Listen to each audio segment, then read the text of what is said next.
Hello and welcome to the February 12th edition of The Pulse. I'm Cameron Wozlowski. And I'm Ryan Stewart. It feels good to be back after such a long break. It sure is, sweet. And happy almost Valentine's Day, MHS. Stay tuned to discover why many students wore their PJs to school for a cause. And find out the latest fashions that our students are sporting around the halls. All this and much more on this week's edition of The Pulse.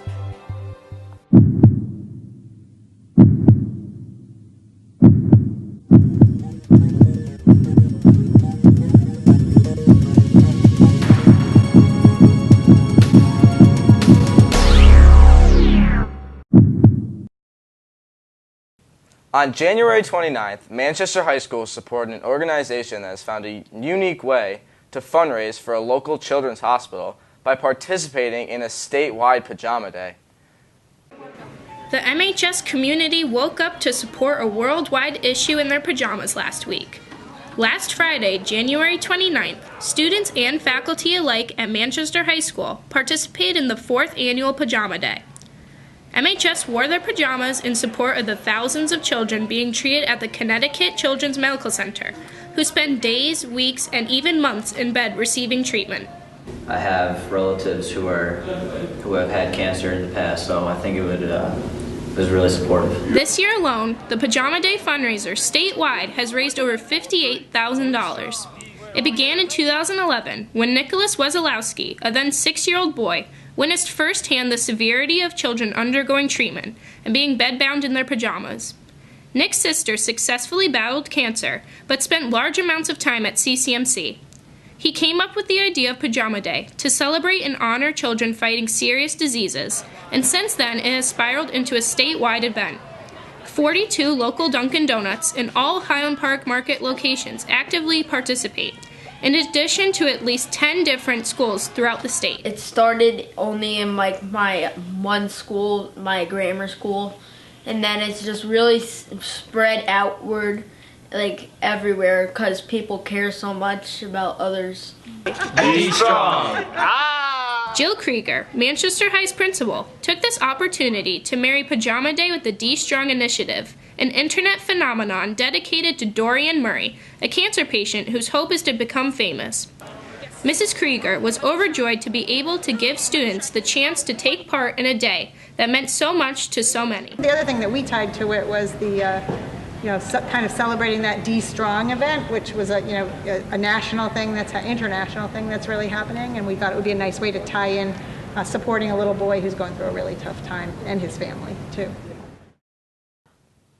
If you missed Pajama Day or are interested in donating, please visit www.connecticutchildrensfoundation.org/give, and thank you to everyone who participated. PJs aren't the only new fashion we have seen lately. The overwhelming diversity in outfits that is shown here every day at MHS is becoming noticeable in people's personalities as well. Rainiel Fuentes asked students from Manchester High School to express how their outfits affect their moods and what gives them the drive to dress the way they do every day. Some schools don't require uniforms as a way to allow students to express themselves and their personalities through their daily outfits. Many students around Manchester High School spend their mornings or nights arranging clothes to wear for the day.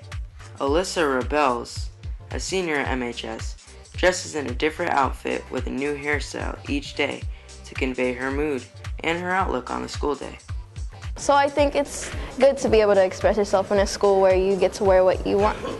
Not only do everyday school outfits represent students' personalities, it also reflects different religions, beliefs, and shows off clubs or activities.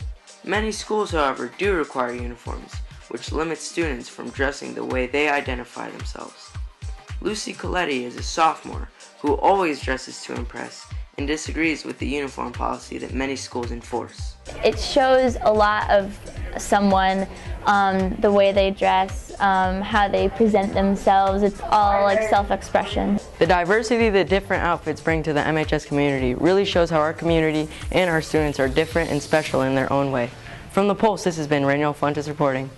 If seeing MHS students dress uniquely and express themselves every day interests you, check out the Student Spotlight this week on Redline, which features Maisha Nusrat Chowdhury, who designed and created a formal cultural dress for herself in her sewing class.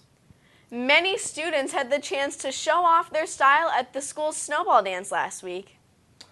Seniors especially stepped it up as it was their last trip to Rensselaer in their high school experience. Kaylin Courtney attended the dance this year, looking for seniors at their final snowball.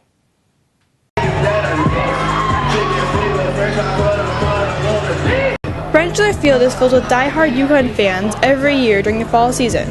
But on January 30th, our Manchester High School seniors put on their high heels and their ties and crowded the dance floor for their final snowball. This was one of the many events that our grade 12 students have and will be a part of this school year before their graduation in June. I'm really going to miss the homecoming parade and the homecoming dance and the football game, the whole thing, because it's our whole grade coming together, and even though it's a little competitive, it's just really fun. Moving on from the high school experience is a fast approaching realization for our class of 2016. So, when I go to college, which is not going to happen? This was one of the many events that our grade 12 students have and will be a part of this school year before their graduation in June. The experience I'm going to miss here the most, probably how lit it gets sometimes. It gets pretty crazy in the middle over there. And although seniors are steadily preparing for the upcoming college experiences, they're still enjoying what they have now. 4 years full of homecomings, spirit weeks, and snowballs later, many seniors are not quite ready to leave, although confident in pursuing their futures. As a school, the dynamic will surely change without the class of 2016. As you can see, the seniors are sure going to miss MHS. From the Pulse and Snowball, this has been Kaylin Courtney reporting.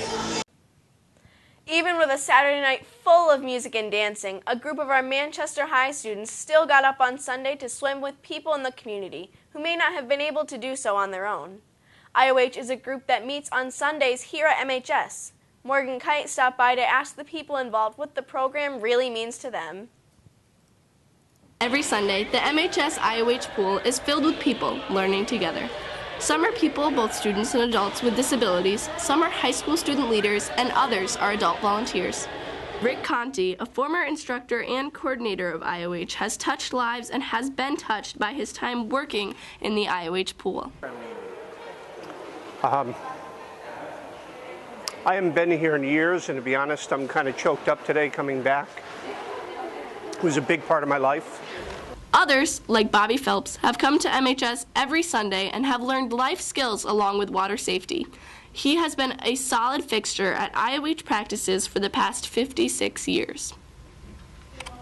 Big boy, big monkey in the middle, play tag. You play tag? Yeah. Is playing tag your favorite? Yeah. How old are you now? 63. 63? So you've been swimming since you were 7? Uh-huh. IOH student advisor, Miss Janet Grace, coordinates the program and has been an important contributor since 1989. You know, I don't have any children of my own, so I think of the instructors and the students as my own children in some ways. They've been a part of my life for a long time, and I'm now seeing a second generation come through. Every person we interviewed stressed that learning to swim was only part of the reason that people come to IOH. Because it's my favorite holiday. It's your favorite? Yeah. What do you like to do at IOH? Well, I love to swim all across the pool. Swimming is an important life skill for anybody, but as a source of enjoyment and recreation, it's also important to him as well. One kind act can create a ripple effect that can reach the whole pool. It's not every day a life has changed, but since 1956, lives have been influenced every Sunday right here at the IOH pool. From the Pulse, this has been Morgan Kite reporting. And to end the Pulse today, Max Larmet is highlighting the boys' freshman basketball team, who are having quite the season in this week's Sports Corner.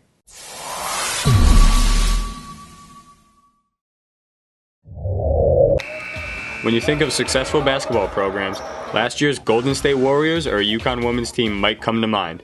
But we are literally watching history in the making as Manchester's freshman boys basketball team tries to do what no team has ever done in school history. They won 10 games in a row with a first-year head coach. Both Coach McClory and his team share similar passions in and out of the classroom. Hey, it's nice to have a common interest. Obviously I like teaching because I get to work with kids. Not everyone enjoys coming to my math class, but at basketball practice everyone's there for the same thing. We all love basketball. So I decided to get into coaching because it could share my passion. It was a common interest I had with the other kids. Sadly, the team suffered losses against both East Hartford and East Catholic during the past few weeks, but many of the players realize now how rare it was to start their season on a hot streak. Being a freshman team, coming in, you know, the shadow of basketball really due to varsity and JV, it's really hard to like get recognition out here. But going 11-0 before the upset was really a remarkable thing that I don't think any other freshman team could do. Although this is the players' first year playing high school ball, they are familiar with working and learning together as teammates. Because we've known each other all since elementary school or middle school, and going from the same schools all the way up to high school, all talking about we're going to be the best for a freshman team. As the season starts to wind down, these freshmen are already gearing up for the future. They hope to finish this year on the right foot and on a high note, and look forward to continuing to up their game in the years to come. Clap. Boys freshman team plays next week, February 16th at 3:45. Come out and show your support as they face Conard. From the Pulse, this has been Max Armet reporting. Thank you, Max, and congratulations to the boys freshman team on a great season so far. Well, that's all we have for you today, Manchester. I'm Ryan Stewart. And I'm Cameron Wazalowski. If you'd like to see more of what we do in the broadcast wing, or check out one of our sister programs, Manchester Monthly or Power News, visit our website at www.mhstelevision.com. And check out The Harbinger at www.mhsharbinger.org or Redline at www.mhsredline.com. If you have any questions about our program or any stories that we might have missed, email Mr. Larson at b11elars@mpspride.org, or feel free to stop by the communications suite.